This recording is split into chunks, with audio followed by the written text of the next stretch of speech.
All right, guys, I nerded out. I have spent several hours going over the NFL compensatory picks and how they work. And before you leave this video today, you're going to know all the ins and outs, why this pick is, why this pick isn't, who you get for what for not only this year, but for next year as well.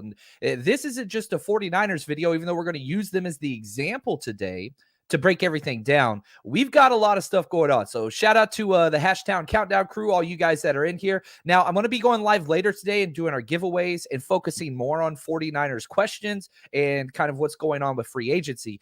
But today I want to try to keep it as close as I can to this comp pick discussion, because whenever I'm doing research, there's not a lot of useful information out there. So I don't want to jump back and forth between questions with, Jimmy Garoppolo, things like that. That's going to be later today. This is nerdy Niners financial compensatory pick discussion, okay? And I want to say thank you to Over the Cap. They do as good of work as anybody out there. If you haven't gone to their website, go check it out. They do a great job. So, what are comp picks and how are they awarded? How many does each team get? Which players qualify for which ones? And what about all these minority coaching hires? How does that figure in? So, there are 32 comp picks given out each year for players. Okay, now this is a new addition. The NFL draft is only 7 rounds. Okay, we all understand that. But why are there 256 picks? Well, there's legitimately 8 rounds in the NFL draft, even though it's disguised as 7, because they give out 32 comp picks. These are picks that are given out to try to level the playing field for teams that lose a lot. It's something that was put in to basically help teams because of the salary cap, because you can't sign everybody. And so whenever you lose these key players, the NFL basically tries to find a cheap way to reward teams that develop and then their players leave for bigger contracts and try to help them out that way. So what happens is, if you multiply 8 times 32, there's 32 teams in the NFL. That's 256 picks. That's how many picks have been in the drafts up until last year, okay? So, for example, the 49ers hold the last pick of the draft in the 2022 NFL draft that's about to take place. That pick is 262. Well, how is there 262 picks and not 256? We'll get to that in a minute. So, let's go over the metrics for exactly how you determine what comp pick is going to be and all those things. It's a threefold path. And Tommy, I want to say thank you, man, for your gift and your question. I'm going to pin that one and put that into our next podcast that we're going to do later today. But I want to try to stay on top of the comp pick discussion right now. I don't want to get it too convoluted by jumping back and forth. I think it's confusing enough as it is.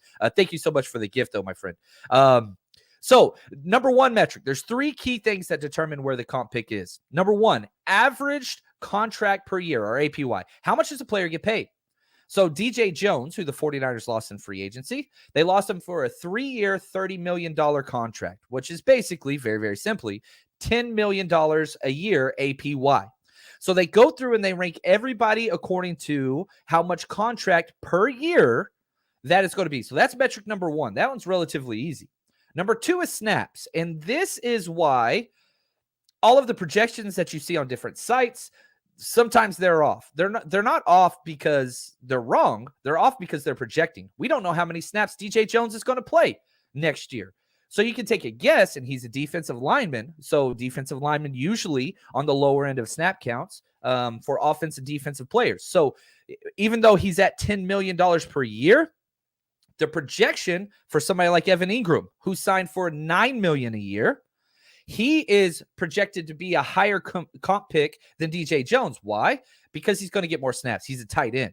Tight ends usually play more snaps a game per year than defensive linemen, who are always rotating. So number 1, we have contract. Number 2, we have snaps throughout the year. And then number 3, which isn't used too often, that's NFL honors. So MVP, Offensive Player of the Year, Comeback Player of the Year. So this is if you qualify for one of the AP teams or one of the Pro Football Writers Association on-field awards. That gets calculated in there as well. So those are the 3 metrics, okay? Average contract per year, snaps, and then NFL honors. Now, they have a weighted program where they throw that up there and basically calculate that out. And they do this for every single player in the NFL. It's not just free agency. There's a whole table for this, okay? So, for example, every single player in the NFL gets put on this board based on those 3 criteria. And the top 8 were quarterbacks. And so it's not just for free agency. So, for example, Aaron Rodgers was the number 1 player based on those 3 metrics. And here's how the point system broke down. He scored a 2,081 score. All right. Where do those points come from? He got 1,973 points for his contract. He got 88 points for his snaps, and he got 20 points for NFL honors, MVP, all those things. That comes out to 2,081 points. That's best. Second best was Patrick Mahomes right behind him, and this is the last example I'll go through. 1,979 points for his contract. 1,979. That's a better way to say it. Sorry. 97 points for snaps, 0 points for NFL honors. That's 2076. So he's 5 points behind Patrick Mahomes. And they slate every single NFL player like this. Now, here's why that's important. Because what happens is whenever a free agent leaves a team, where do they fit on that chart? Where do they slot in? That determines what round comp pick it's going to be. And they have a formula for that as well. They're so kind to us. So, for example, Joe Thuney, the lineman that left the Patriots, he was the top slated free agent that changed teams on that chart, okay? And to qualify for a third-round comp pick, you have to be in the top 5% of the NFL. So, for example, let's just say it was a terrible class of free agents and nobody signed for very much money. They don't have to give out a third-round comp pick. That is the highest round draft pick that you can receive is the third round. You can't get a second, can't get a first unless they change something. But right now, third is the highest. So back to Joe Thuney. Okay. He was the number 1 free agent as far as cap, snaps, NFL honors on that list that switched teams. So the Patriots should get a third round pick, correct? Not so fast, my friend. Because the Patriots lost him, this is where it gets even more complicated. They brought in Matthew Judon, who also qualified as a third-round pick as well, so they cancel each other out. And this is where teams get super, super confused because it's not just, oh, we lost somebody, therefore we get this pick. Not how it works. You have to lose somebody and not replace them. Not position-wise, but again, back to that metric. Average cost per year on the contract, snaps, NFL honors. You add that score up. If it's close, they cancel out. Okay, now we'll go into the 49ers specifics for 2022 and 2023 just so we can see how that plays out a little bit later in this video. Now, back to how to determine which round your compensation pick is going to be. So if it's a top 5% of the NFL, you get a third round pick. If it's in the 5 to 10% range, that's a fourth round pick. 10 to 15%, fifth round. 15 to 25%, sixth round, and then 15 to 35%, seventh round. Now, here's another caveat to this. Stop me if you've heard this before. Once 32, whoever the top 32 free agents that left and didn't get canceled out, it doesn't matter where they slate. So, for example, let's just say mayhem breaks loose in the NFL and the top 32 players all leave, and they're like every quarterback, whatever. I know this isn't logical, but I think it illustrates a point. If all of those were third round in that top 5% of the NFL, as far as those 3 metrics go, every single compensation pick would be a third round pick. Does that make sense? So whatever you look at it, it's the players, the contracts, that determines where the round is. So a couple other things that we got to get cleared because, again, my mentions, I know they're going to be, what about this? What about this? And I love that. And if you ever have questions, please reach out, 49ersrushpodcast@gmail.com. Now, each team can only qualify for 4 compensation picks. 1, 2, 3, 4. Can't qualify for 5 or more. And again, there is an exception. The NFL just passed a new resolution just last year. I think it was in 2020, but it just went into effect last year. It's called JC-2A. This is the minority hires clause, right? So basically, the NFL, in an effort to encourage teams to promote minority candidates to assistant jobs and whatever else, if you lose a head coach, if somebody from your staff that is a minority gets hired as a head coach or the top personnel decision maker, then you get a compensation pick return. The 49ers have done this more than anybody. They've already lost 3 coaches that qualify for this. Those picks that you receive for that do not qualify for your 4 picks. So, for example, the 49ers qualified. They got 5 compensatory picks this year. So they exceeded the 4 because 2 of those picks were for the coaches, the minority coaches. Now, they traded one of those away. But again, complications arise. And I think this is a big reason why there's not a lot of material out there on this topic, because it's as soon as you say, oh, well, it's this. Well, hold on. You got to go chase down this rabbit hole and show why that might not be the case. And so, again, you have to read into all these bylaws because it's contractual mumbo jumbo. It's what it is. So here we go. And that's why these minority higher compensatory picks, that is why we have 262 picks, not 256. So there's been 6 picks awarded because of that. Does that make sense? So let's go through. And this is where we put kind of nuts to bolts and we go through all of this. So let's go through the 2022 NFL draft, comp picks formula and contracts for the 49ers. And we'll see how this plays out. So right off the bat, the 49ers for the 2022 draft, this year's draft, received 2 third-rounders. Okay, well, let's talk about what those 2 third-rounders are. One of them was for Robert Saleh getting hired for the Jets and Martin Mayhew getting hired as the GM for Washington. Now, again, we can't do it simply. And again, I cover the 49ers, so that's why I picked this team, obviously. But I think that they're the greatest example for all these little nuance rules and how this works.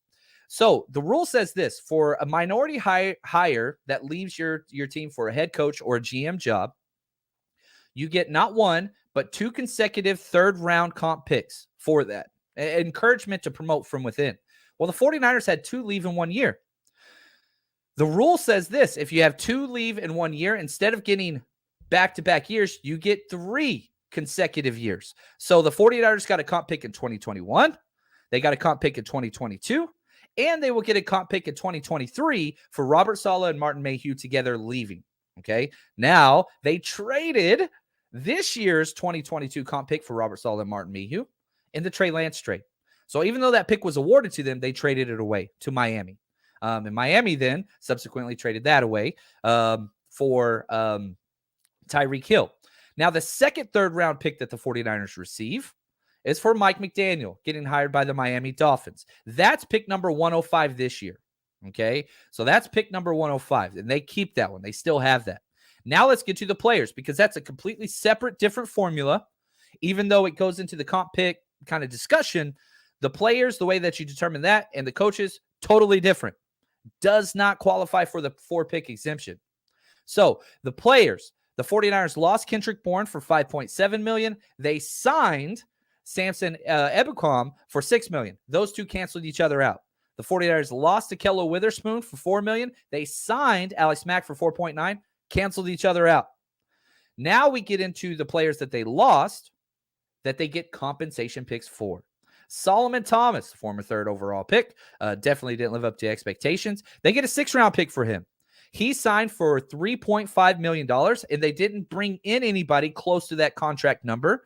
Therefore, the 49ers get pick number 220 at the end of the 6th round this year. Kerry Hyder, who the 49ers just brought back, they get a 6th-round pick for him.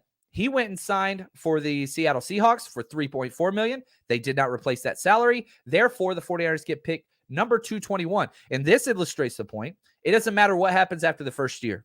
This is a 1 pick and done, or 1 formula and done entire situation. So the fact that the Seattle Seahawks cut him and he didn't live up to the end of his contract matters not. 49ers get that pick, number 221.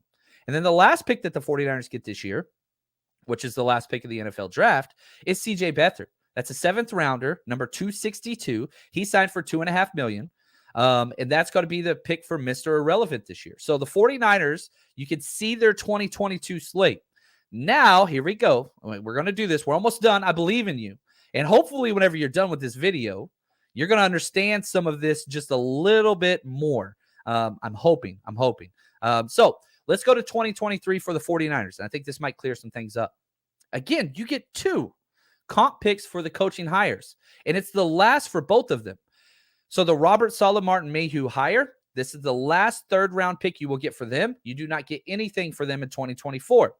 Mike McDaniel, the last one for him because he was just one coach. So you just got those 2 consecutive years, 2022 and then 2023 NFL draft. So that's the last one. So the 49ers already have 2 third-round picks, comp picks moving on to next year. Now, they lost Laken Tomlinson for $13.3 million. The guard, he's gone. But they canceled it out with the signing of Charvarius Ward for $13.5. They cancel each other out. Doesn't go into the formula. The 49ers have not replaced and will not DJ Jones' contract of $10 million per year. They don't have any space. I think they're at about $3 to $4 million left. So it's not going to factor into this. They currently, based just on salary, not snaps, not NFL honors, we don't know how he's going to do. That is a 5th round comp pick. Then the 49ers have 2 7ths coming their way as well currently. Raheem Mostert, 3.1, and K'Wan Williams, $2.6 million. Now, NFL contracts are up big this year. There's still more free agents out there that could sign for more money than K'Wan Williams and Raheem Mostert. If that happens, it pushes them down. Based on the current slotting on contracts alone, we don't know snaps, we don't know NFL honors, they are 30th and 31st in the comp pick setting. So, for example, if 3 more players sign for more money than them, the 49ers will not be receiving a compensation pick. It will slot them down. That pick, it will basically disappear, and they will not be awarded anything for that. So, for example, if you look at the 49ers now, they've signed Hassan Ridgeway, Ray McLeod, George Odom, these type of players, but their contracts are so low, they don't fit into this pick, and they're already excluded. So they do not figure into this compensation pick just because it's the non-CFAs gained is what the terminology that is used. Now, for example, the 49ers still have Arden Key, who played for him last year, defensive end. He's probably going to sign for $6 to $8 million somewhere. He hasn't landed yet. So whenever he does get signed, that's going to push Mostert and K'Wan Williams down, but 49ers probably going to get a 6th round pick back for him. So if I had to project where the 49ers comp picks will be next year, they're going to get the 2/3 for the coaches. They're going to get a 5th rounder for DJ Jones and a 6th rounder for Arden Key. I think that's where that is. So hopefully, hopefully this worked and you guys all understand kind of the NFL comp pick system now through the 49ers. And we'll be able to understand some of these things moving forward with what the 49ers can sign, what they can't sign, and how that affects the comp pick. Now, Tommy, I appreciate your patience, my friend, and I want to get to this question. Probably going to answer this twice today, but that's okay. He says, off topic, you think they have a different offensive line idea this season for Lance since he is mobile? I doubt that Kyle Shanahan will change up too much what he's wanting to do, especially in the offensive line. You're going to fit into my system. And whenever we saw Trey Lance play not 1 but 2 starts, I kind of throw the Arizona start out the window because he had that hurt hand, and that's what he ran the ball so much is because his throwing hand was hurt. You got to look at the Texans game, and you got to look at preseason. I believe Kyle Shanahan's entire system is very, very friendly to the quarterback, probably the most quarterback-friendly thing out there. And so because of that, I do not expect it to change too much. He wants him to operate within the pocket, and that is consistent with all the things that he has said before he drafted Trey Lance, when they drafted Trey Lance, and since then, that the mobility is just an added bonus. So I don't think you're putting in sprint right option. I don't think you're doing those things. The zone reads, which we ran with Jimmy, they were just automatic gives. That will allow Trey Lance to do what he wants to do and what he always does. So hopefully everybody enjoyed this. If you want more content that is like this, head over to patreon.com. Just type in 49ers Rush Podcast. All of our film breakdowns, all that is over there. That is the best way to support the show. And hopefully you like this. And let me know if you guys want more explanations and things like this. The NFL can get confusing. And I think education is very, very paramount for the fans to understand all the ins and outs and intricacies of all this contract and whatever data that they throw out there. But let me know what you think. Like, rate, review the show. And appreciate you guys. Thank you as always. And we'll be back later today with the live show, just focusing on what's going on with the 49ers. So stay tuned for that. Thanks again. And as always, stay strong, faithful.